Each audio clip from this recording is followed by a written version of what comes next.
We will build together, we will trade together, we will prosper together, we will thrive together, and above all, we will win, win, win together like never before. We're going to have an incredible relationship together for generations to come.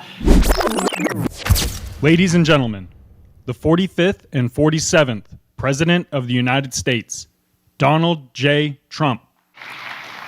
Well, thank you very much. It's a great honor to be here. Incredible people, incredible country.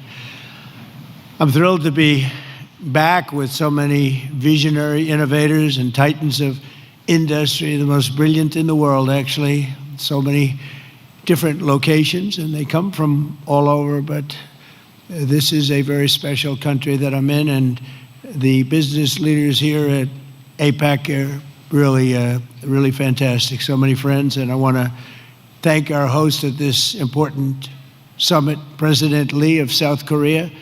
He's a terrific person, and I'm going to be meeting with him this afternoon, and I look forward to that very much. The Republic of Korea is a cherished American friend and a close ally, and as we can see in this beautiful city, it's truly one of the most remarkable nations anywhere on earth. Here in this peninsula, the people of South Korea have forged a miracle of economic development like you rarely see.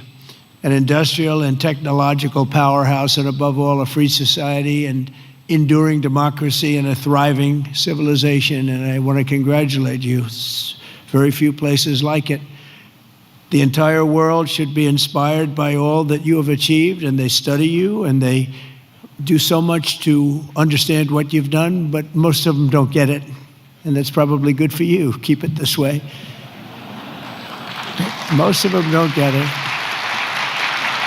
They want to get it, but it doesn't quite work out for them the same way it works out for you. So that's a great tribute to you. We have some very special people with us today, and I want to thank for the great job he's done, and also for being here, Secretary of State Marco Rubio. Marco, you're around here someplace.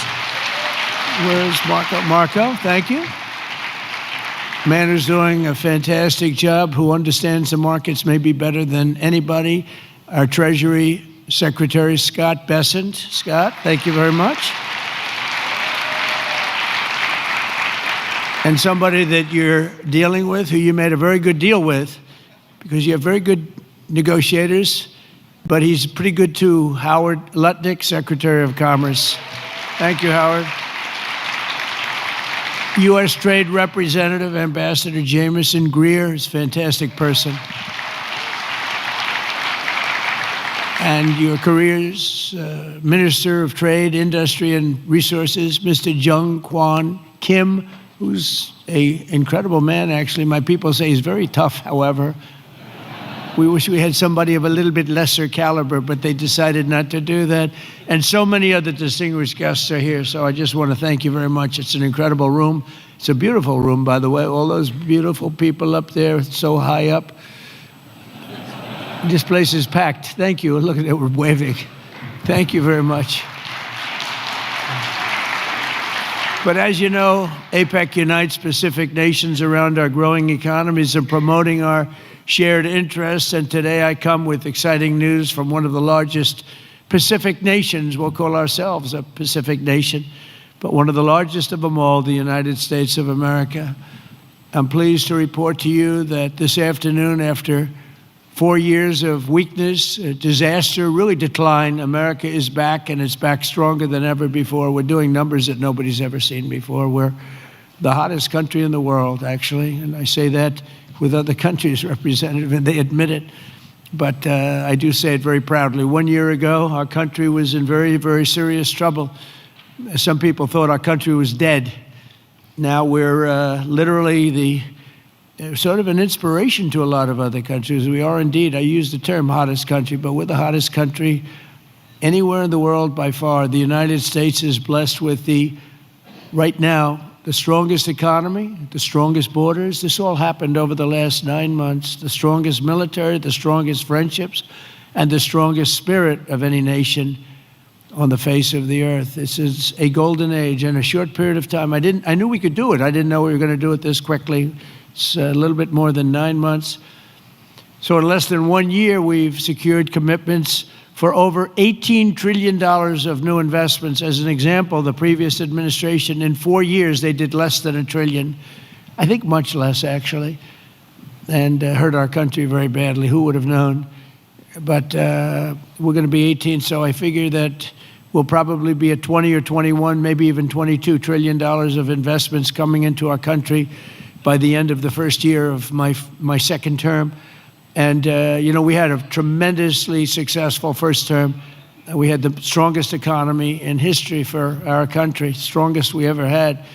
But this is, I think, blowing it away. We have great policy. We have some very good things happening. The stock market, as you know, is set 45 all-time highs since in a period of, it's pretty good, in a period of 9 months, breaking new records week after week, including one just yesterday.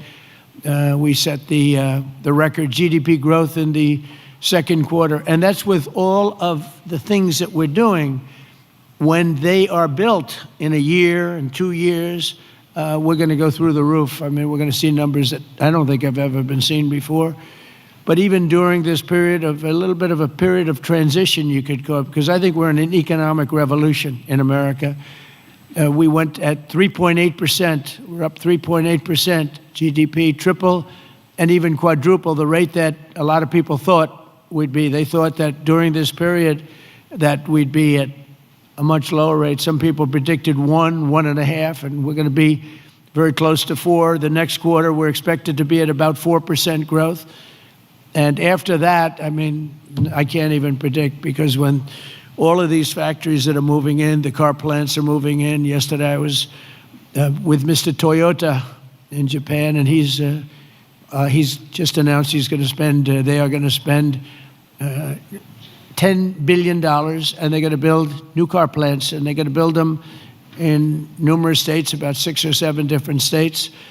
And we're bringing our car industry back. We're bringing AI. We're leading everybody in AI. We're leading every nation in AI by a lot.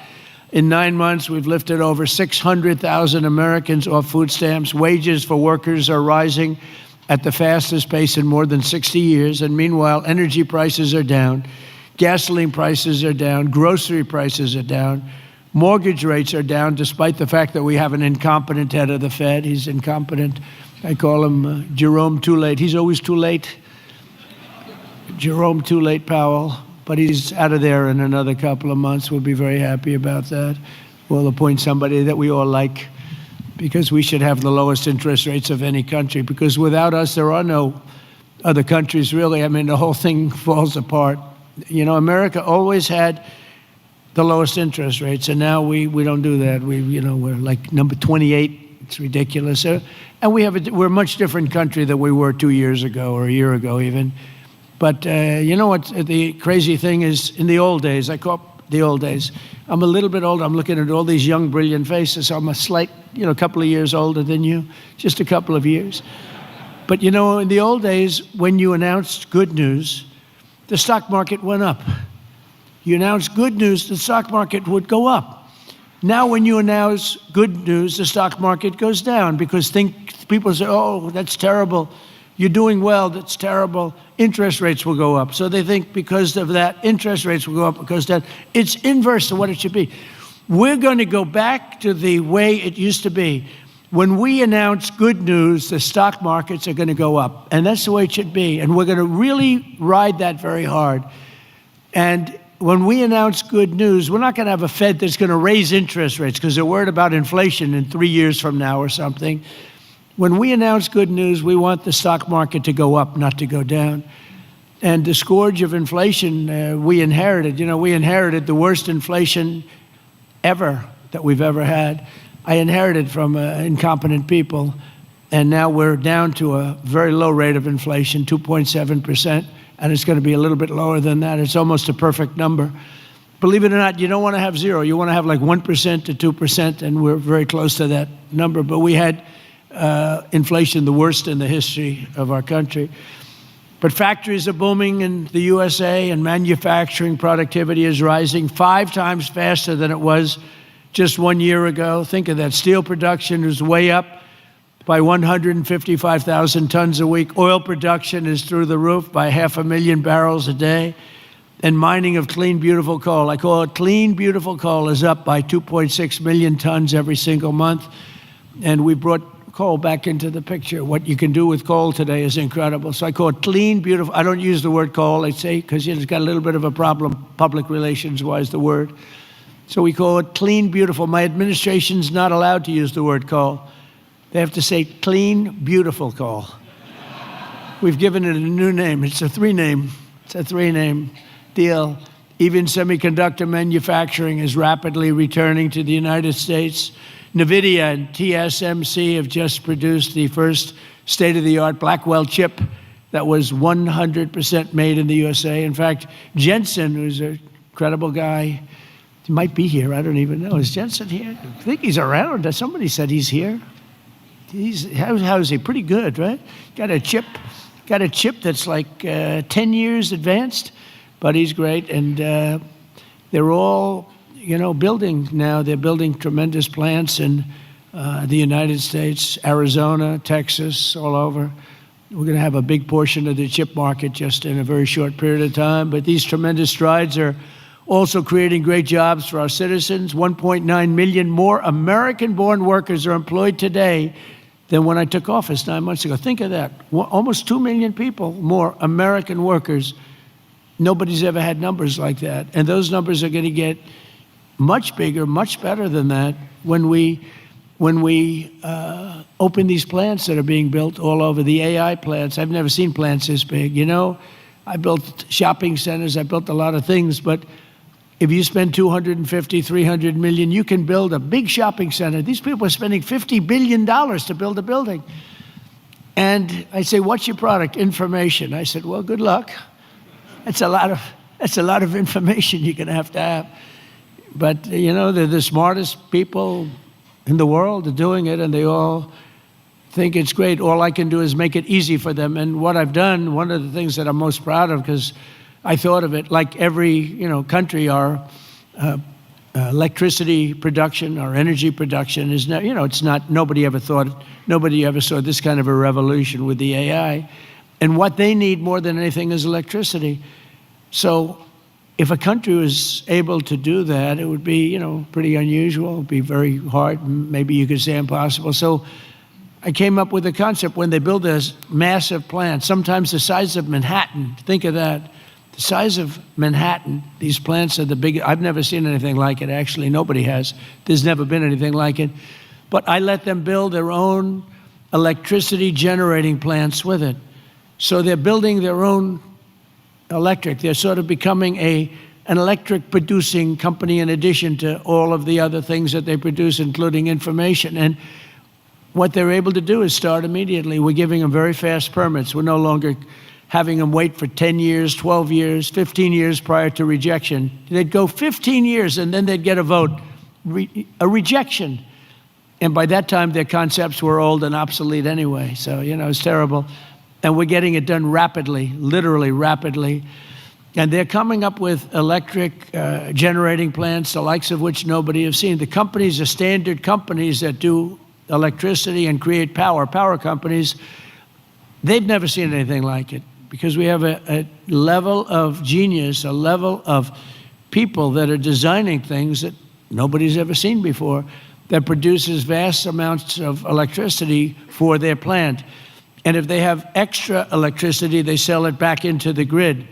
So they really, it's really been amazing, and it allows people to start building immediately, and they can't blame the government. They won't blame me because I didn't produce enough out of the grid that's 200 years old. So we have more people now working than at any time in the history of our country, and we've sort of just begun. It's hard to believe, actually, if you knew where we were 2 years ago. All of this is incredible news for Americans and for nations around the globe, and it is for South Korea because we're partners. We're serious partners. We're wedded, and we have a very special relationship, a special bond. In fact, we're working with you on shipbuilding, where you're going to come in. We were the #1 in the world during World War II. We produced a ship a day. Can you believe it? Tankers and freighters and this, a ship a day. And today we're not really building ships, and we're going to start, and we're going to have a very thriving shipbuilding industry, and we're working it with South Korea very much so. In fact, some of the people in this room, they bought the Philadelphia shipyard. I think it's going to be one of the most successful yards in the world, anywhere in the world. It's great. Known for incredible production years ago, and sort of through bad management or bad thinking by people that were prior to me. I mean, you have to blame the president. You can give the president credit or blame the president, but I blame the president. They allowed the shipbuilding industry to go away, essentially, in our country. We're going to bring it back very, very powerfully. When America thrives, our partners thrive, and our alliances thrive with all of the countries. The Indo-Pacific thrives, and that's good for all of us, and the entire world becomes safer and wealthy and greater than ever before. We get along with a lot of countries. We solved a lot of wars and a lot of problems, and that's all good for all of us. The extraordinary American turnaround that I've just described has been achieved not by just continuing business as usual back in Washington. If I didn't win the election, and we won it in a landslide, we won by tremendous numbers. I had a whole thing too big, you have to say, too big to rig. We didn't want any rigging. We had these great polls going in. I said, don't believe the polls. Pretend we're 1 point down. Always assume we're 1 point down, and everybody voted. We won in a landslide. We won all 7 swing states. You have to win the swing states, and we won all 7, which is something that rarely happens. But to win the popular vote by millions, we won everything you can win. The Electoral College by a tremendous amount. We won in counties. They have counties, thousands of counties, and we were 2,700 compared to 525 actually.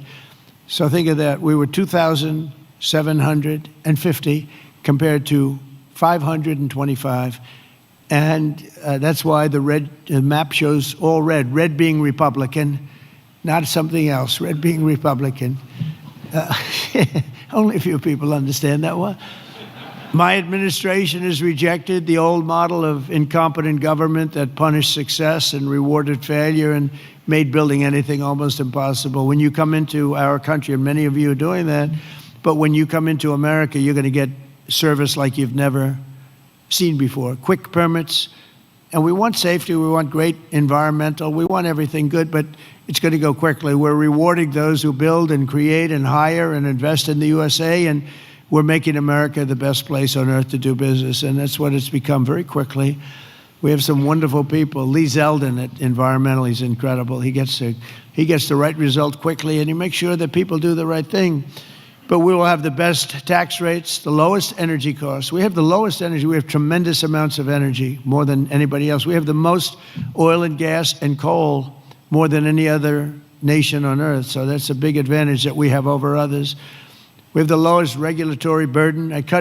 In my first term, we cut more regulations than any other administration in history, and we're going to do about the same level right now or more if we can. The most advanced technology and the fairest trade deals anywhere in the world. And for decades before I took office, our country was run by legions of bureaucrats who were always looking for a reason to say no. Why? How can we say no? They wanted to say no. They thought that was their job, and it's really just the opposite. We work to say yes. So now we have a president in the White House who cuts through the red tape and excuses. We don't stand for excuses, and says yes to big ideas and bold initiatives and grand ambitions so that America can have great industries, great dreams, and to be the greatest nation on earth, which is where we are now, actually, in a very short period of time. We're rebuilding things that are incredible. We have the strongest military in the world. We have the best equipment. We have the best manufacturers of equipment. And South Korea is buying a lot of our weapons. We make the best. We have the planes and just about everything other than ships. And we'll be there very shortly with ships, too. But the only reason it's not ships, because, I don't know, for some reason they stopped doing that. I guess they went on to other businesses. But there are some basics in life, and one of the things you need is ships. I always say you need steel, you need aluminum, you need this. There are things you don't need. A lot of things that a country doesn't need them, but things you need steel. Got to have steel, and we're redoing our steel, and some of the people in this room are very involved in that. We're redoing our industry. We're starting to produce large amounts of steel, massive amounts of steel. We'll be right at the top in a very short period of time. The mills are opening again, and they're opening up big. And again, it's national security, and it's because of tariffs. We're reclaiming our heritage as a nation of builders and doers, and we're pioneers in a sense, but we're really doing it again, but we're doing it even better than we did the first time, which is the first couple of 100 years. And we're pursuing this vision with unrelenting drive and really unprecedented success. In July, I proudly sounded law. It was very important. I went into the archives. We looked at every possible thing you could look at, and I signed into law the largest tax cuts in American history. And as you remember, in my first term, we cut taxes from 39% down to 21%. And now we've done even better than that, putting more money in the pockets of American families that make up the largest consumer market on earth. For businesses and manufacturers like those in this room, our tax law includes 100% expensing for all new factories, plants, and equipment. So that means you can write everything off in the first year. So that's like we had in the first, except this goes for a period of 10 years, whereas the other was over a much shorter period of time. And I actually think that we had such tremendous success. I always said that was the single most important thing, the expensing, the one-year expensing. Upon taking office, I signed executive orders that require that for every one new regulation, 10 old regulations have to be eliminated. I did that in the first term too, and it worked. So if you want a new regulation, you have to get rid of 10, and already we're exceeding that limit, reaching closer to 30 to 1. Our people have done that, our great secretaries and other people in the administration. So we've been actually at a level where we sign in a new regulation, they get rid of 30 old. We're sort of cleaning up the books because many of these regulations are obsolete, they don't belong, and some were so horrible, they were obsolete, but they really stopped projects from being built, and we're getting rid of all of them. We've pretty much done that. We have streamlined permitting for all new energy and mining projects. It used to take decades for an administration to get something approved, and now it's a process that will take, generally speaking, less than 28 days.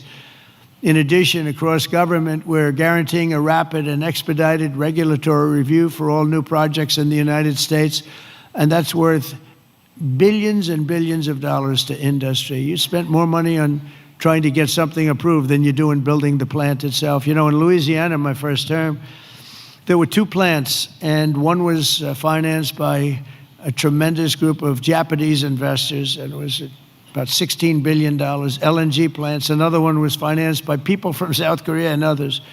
LNG, both have a massive LNG. They were in the review process. One was 15 years, one was 16 or 17 years, and they were then told, forget it, we're not going to get it approved. So I came into government, I heard about it, and I love Louisiana. We did very well there. We did well in just about all the states, but we did really well in Louisiana. And so I got involved. The one plant that was in for almost 15 years, I got it approved in one day. One day. In fact, when we called the people to say that they got approved, they didn't know what the hell we were talking about. They said, you got it approved. We sort of gave up on it. I said, no, you don't have to give up. We got it approved. The other one took me a little bit longer. I didn't do as good a job. It took me 1 week. And they got approved, and they got built. They're massive plants, and they're doing unbelievably. They're like setting records, LNG, big, it's like the Empire State Building lying on its side. And all I know is, I looked at it, I said, what kind of a building is that? All it's got is pipes going back and forth. I never saw anything like it, but whatever it is, it works. And they've been very, very successful. But think of it, 14 and 15 years, and I got one approved in 1 day and one approved in 1 week, and they've been doing great, and they've been good for the environment. I've shrunk the size of government for the first time in many years since January. 100,000 bureaucrats have left the federal payroll. You've probably seen that. So we're creating real jobs. We're getting rid of wasteful jobs. Government spending is down 2.5% this quarter compared to 1 year ago. It was going through the roof in the previous administration.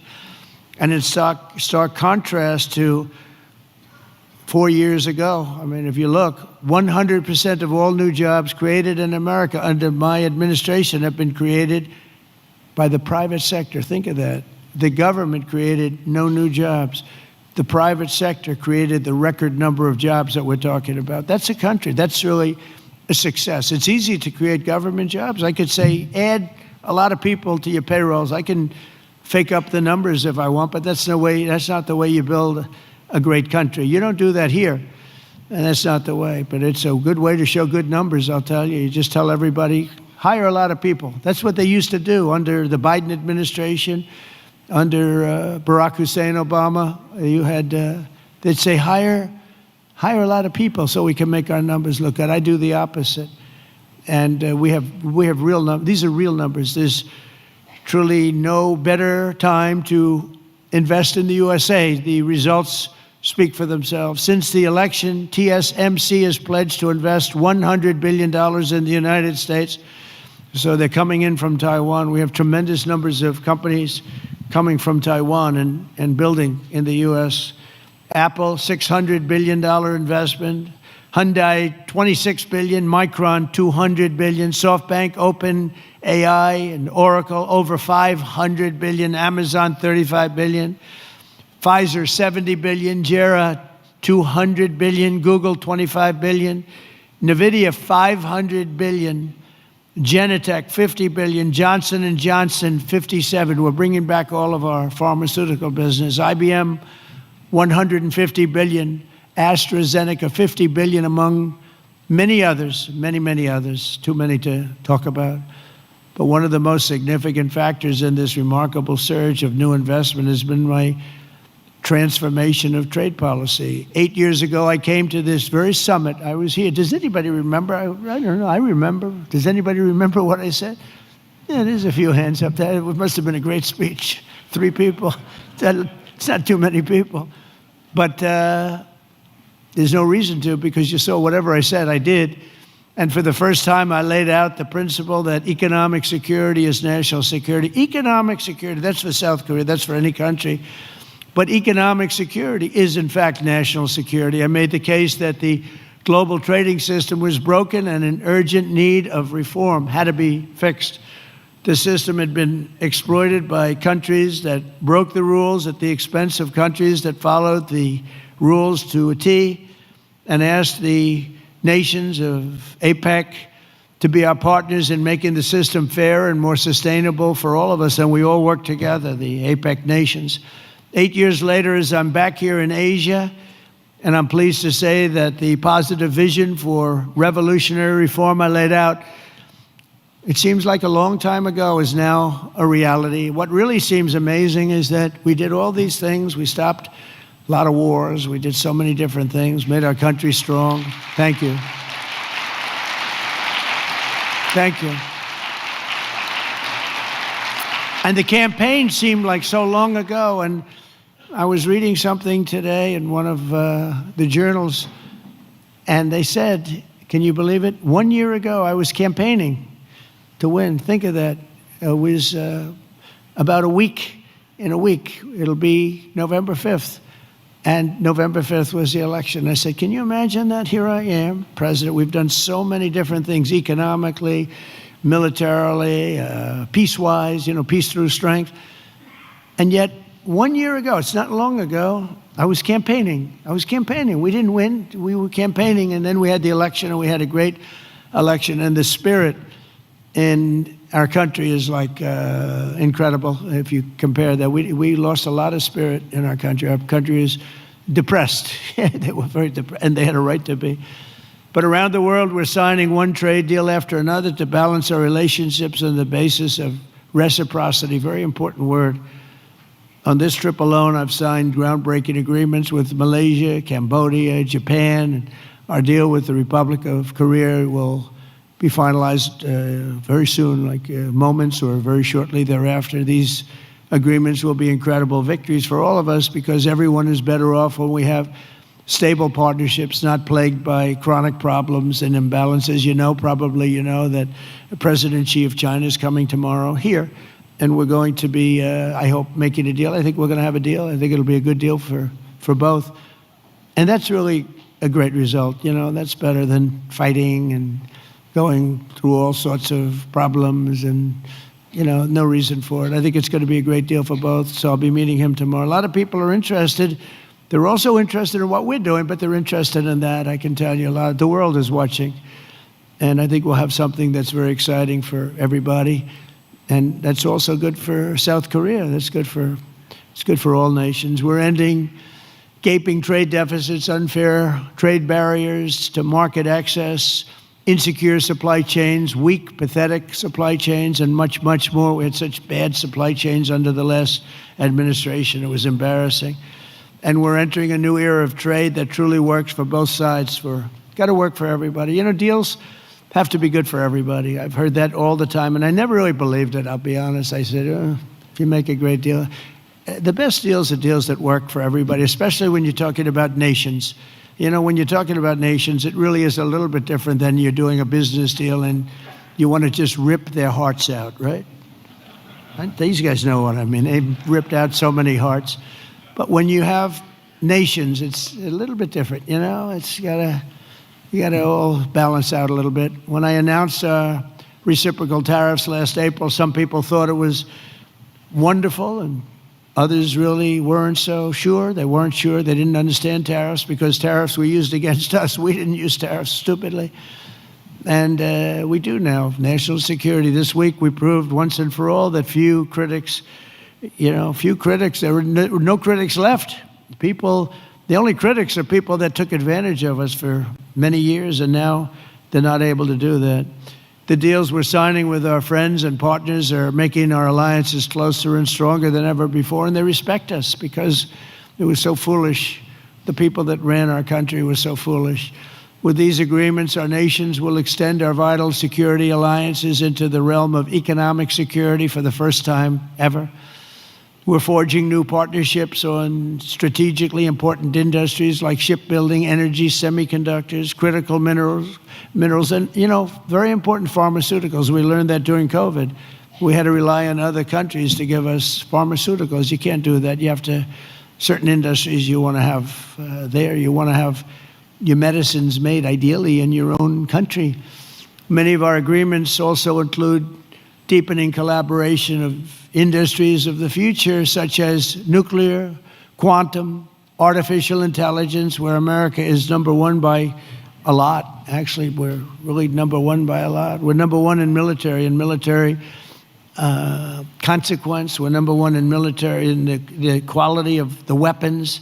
That's why everyone wants to buy for us. I'll tell you what we have a long lead on is submarines, nuclear submarines. We are so far advanced that by perhaps 20, 25 years. We're 25 years ahead of any competition. And not only are the tariffs strengthening our alliances, they're also bringing peace to the world. On Sunday in Malaysia, we signed the Kuala Lumpur Peace Accords, ending forever the war between Cambodia and Thailand. Thank you. Thank you. It's interesting. We were making trade deals with Cambodia and with Thailand, and I sort of watch what I do. I don't go to the beach and sleep all day. I like to watch. And I see Cambodia, Thailand, among many other nations. And this is true for numerous other deals too. But I see Cambodia, Thailand, and I read a front page story about the fact that there were thousands of dead people along the border. And they fought for a long time. And I said, wait a minute, we're making deals and they're starting a war? They were just starting, and it was vicious. Thousands of people were killed along the border, their two borders. And I said, let's call the head. I didn't know the heads of either one. I called them. They were both great people and sort of reasonable. I said, listen, you want a trade deal? We're not going to make a deal with you if you're going to be in war. Then I called Cambodia. I called Thailand. I called Cambodia, back and forth. And after about 2 days, we ended up with the help of Malaysia. Malaysia was like a mediator. We used a beautiful facility in Malaysia because it was too hot. The other two, and I don't mean hot weather-wise. I mean it was hot. It was too hot with bullets flying all over the place. And Malaysia was fantastic, and they helped implement it. The prime minister was great guy. Just left him. And within 2 days, we signed a deal. And the two people came in, they were like best friends. It was a beautiful thing to see. We saved, probably millions of lives. They've had a tempestuous relationship I said, for how many years? 500 years. I said, that's a long time.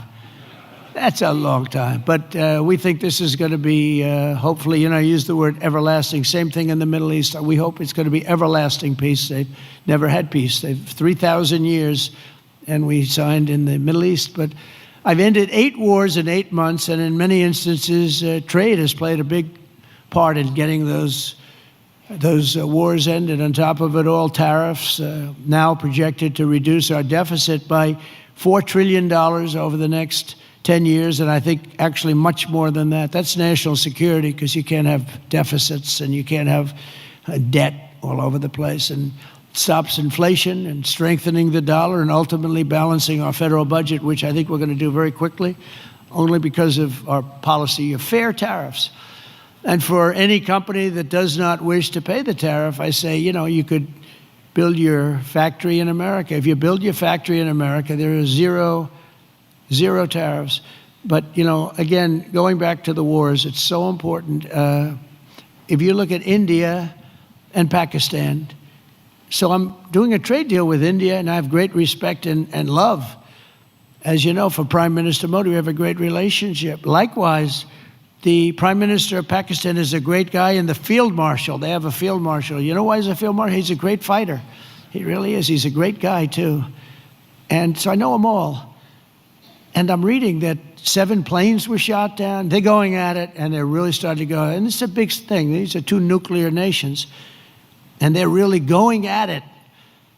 And I called Prime Minister Modi. I said, we can't make a trade deal with you. No, we must make a trade deal. I said, no, we can't. You're starting a war with Pakistan. We're not going to do it. And then I called Pakistan. I said, we're not going to do trade with you because you're fighting with India. And, 2 nuclear nations. And they said, no, you should let us fight. They both said that. They're warring. They're strong people, I'll tell you what. Prime Minister Modi is the nicest looking guy. He says, and he looks like you'd like to have your father, he's a killer. He's tough as hell. No, we will fight. I said, whoa, this is the same man that I know. But after a little while, and they're good people, and after literally 2 days, they called up and they said, we understand, and they stopped fighting. How is that? Isn't that amazing? Now, you think Biden would have done that? I don't think so. Most people wouldn't have thought of it, but, they wouldn't have thought of it. No, but here we are, we're doing deals.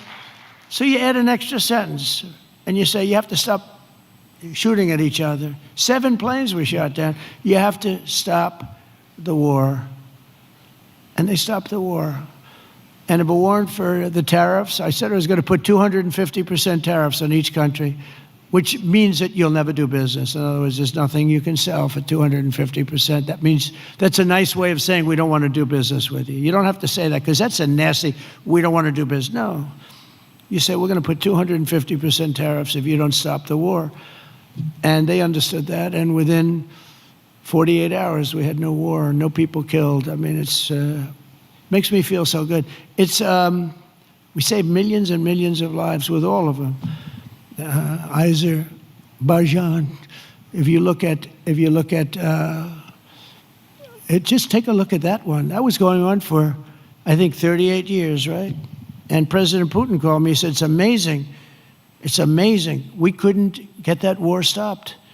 38 years it went on, millions of people killed, and we got it done." And the 2 countries came in, and they were in the White House, and they started off here, and they got closer, closer, closer, closer. After an hour, they were hugging each other in peace. It was amazing, actually. It was beautiful to see 2 very good countries, 2 very good leaders. One was there for 22 years, one was there for 7. And they both said, my entire political life, all I did was shoot people on the other side. And we got it closed up. And we did that 8 times. The only one I didn't do is Russia, Ukraine, but that'll get done too. That'll get done. I thought that was going to be an easy one because of my relationship with President Putin. He turned out to be a little different, but I think it'll get done. It would have never started if I were president. That war would have never, ever started. So we've used trade to create peace in a lot of different locations. We also solved the war in Africa, Congo, Republic of Congo, and Rwanda. That was much smaller to do with trade, more to do with common sense. They were fighting for years, 10 million people were dead, and we got that one done too. So we did a lot of them. We did 8 in 8 months. And I think the other one's going to come along. I really think so. I thought that would have been one of the easier. Who would have thought we created peace in the Middle East but didn't get Russia and Ukraine? Because peace in the Middle East was undoable. They're shaking their heads. It was undoable. We got it done. 3,000 years, okay? They never had peace. They never had anything like it. We have all countries signed up, and the level of spirit and everything. I think it's going to hold for a long time, hopefully forever. Hopefully that's an everlasting one too. So in conclusion, at some point in your careers, every great business person and CEO in this room today has faced critics who said reform, innovation, and bold action would only lead to a total disaster, but none of us would be here if we had listened to the small minds with no vision. These are small minds with no vision. They had no understanding of success. They had no understanding of life and death. True success comes from having the confidence and the courage to prove the doubters wrong. And oftentimes you'll go the opposite way of almost everybody, and you'll be the one that's right, and the others will be the one that's wrong. And that's where you have your greatest successes. And that's what America and our Indo-Pacific partners really are doing this week, and what our businesses and entrepreneurs do each and every day. That's what you do, the most successful people in the world. Together, we're solving the challenges that no one before us has ever been able to solve, and we're forging a free and open Indo-Pacific, and for all of the people, we're creating a future of dignity and security, prosperity and pride. From the rolling hills of San Francisco to the gleaming streets of Seoul, from the bustling factories of Toledo, Ohio, to the bright lights of Tokyo, from Pittsburgh to Palawan, from Boston to Bangkok, from Detroit to Da Nang, and from Cleveland to right here in Gyeongju. Nice place. Did I do good with that one? Did I do okay? Gyeongju. Good, beautiful place, by the way. We're strengthening old friendships, forging new bonds, building new factories, pioneering new industries, and creating a dramatically better world for our children and for generations to come. Together we will build a future of strong, independent nations on both sides of the vast ocean, joined by our common interests, united by common values, and reaching constantly toward a richer, safer, and more peaceful Pacific with fairness, persistence, and common sense. That's such an important 2 words. We will build together, we will trade together, we will prosper together, we will thrive together, and above all, we will win together like never before. We're going to have an incredible relationship together for generations to come. And I just want to thank everybody in the room. I know so many of you, you're incredible people. God bless you. God bless the nations of this great region, and God bless America. Thank you very much, everybody.